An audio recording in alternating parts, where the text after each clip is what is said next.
படம் தோடைய ஆரம்பம் வந்து ஒரு ரயில் எரிப்புல ஆரம்பிச்சு இது பண்றாங்க. ம். தீவிரமான அவரே வந்து ஒரு பெரிய மொழிப்பற்று உள்ள ஒருவராகவும், ம். ஆ பிராமி கவனிங்க பிராமி எழுத்து வந்து அத நியாயப்படி ஒரு தமிழ் தேசியவாதியா இருந்தால், தமிழனாக இருந்தால் அவன் வந்து அத தமிழி கல்வெட்டு, தமிழ் ம். எழுத்து அப்படின்னு சொல்லியிருப்பாங்க.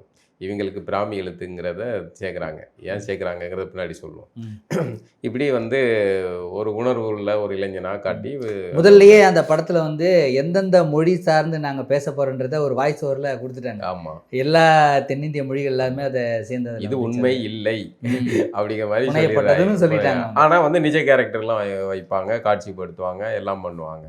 ஒரு வரலாற்று படத்தை எடுக்கிறீங்கன்னா, கொஞ்சம் புனைவு இருக்கலாம்.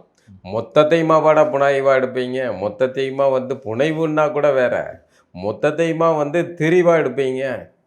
இவ்ளோ இல்ல புனைவுனா என்ன? திரிபுனா என்ன? இல்ல புனைவுனா நம்ம ஒரு கற்பனையா ஒரு விஷயத்த சொல்றது. நம்மளா அந்த ஆமா. அந்த ஒரு வரலாற்ற வந்து இப்படி நடந்திருக்கலாம் அப்படிங்கிறத ம். நிஜ மாந்தர்கள் இல்லாம நம்ம வந்து ஒரு ம். ம். கற்பனையா நம்ம வந்து அந்த ம். சம்பவத்தோட நெருக்கத்துக்கு வர்ற மாதிரி, ஆனா அது வந்து உண்மையா இல்லாத மாரி இருக்கணும்.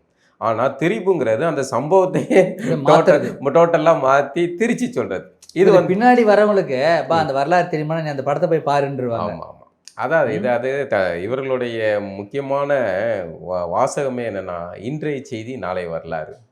நாளை இந்த இம்சை அரசன் படத்திலயா, அதில ஒரு ம். வசனம் வரும். வரலாறு. நாளை வரப்போகும் மடையர்களுக்கு இன்று நடந்தது தெரியாம போகுது. வரலாறு மிக முக்கியம் அமைச்சரே அப்படிங்கிற மாரி, இவர்கள் முழுக்க வந்து திராவிட கூட்டத்துடைய கட்டுக்கதையில பார்த்தீங்கன்னா, வரலாற்று திரிவுகள் தான். திரிவு, ஒட்டு வேலை, ஸ்டிக்கர் வேலை இத தான் செஞ்சிருக்காங்க. இந்த படமும் அத தான் செஞ்சிருக்கு.